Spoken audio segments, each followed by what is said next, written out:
Has the AI game shifted? Has India's climb just got harder and steeper?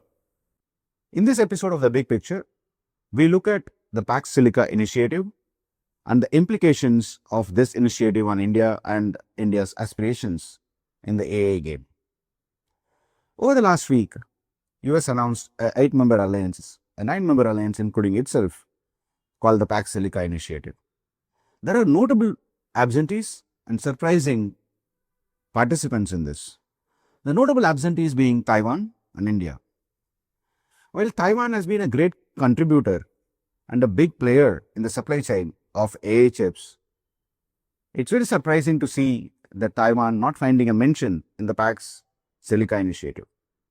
It could be a significant signal in the sense that US doesn't want to antagonize China, as China has a significant control over the rare earths reserves and production. The more interesting part is the implications for Taiwan for its own security. If US has taken this position and does not want to antagonize China by including Taiwan in the Pax Silica initiative, does it mean that China has been given a free hand in its reunification efforts? Will China now annex Taiwan? Is a significant question for us to look at. The other notable absentee in this list is India.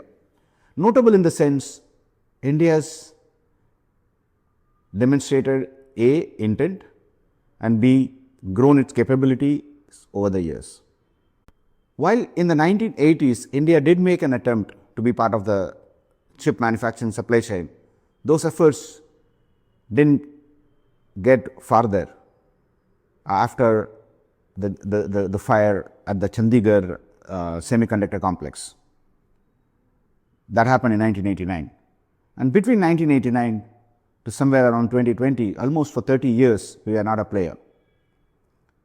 And then with the advent of GCCs, where the global semiconductor manufacturers started setting up design centers in India, we became a bit of a player, maybe a significant one in design of these semiconductors.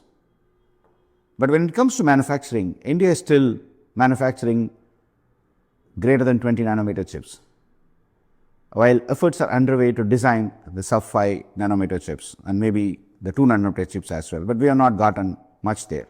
So one could argue that the Pax Silica initiative is in essence an alliance to safeguard or to secure the semiconductor supply chain. It probably goes beyond it as well.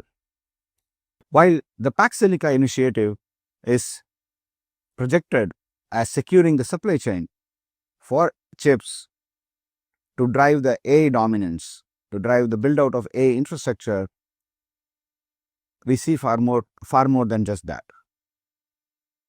With the inclusion of UK, Australia and UAE, which were not a significant part of the supply chain in the past, not a big players, and we really don't see them having significant capabilities in manufacturing or design of semiconductors.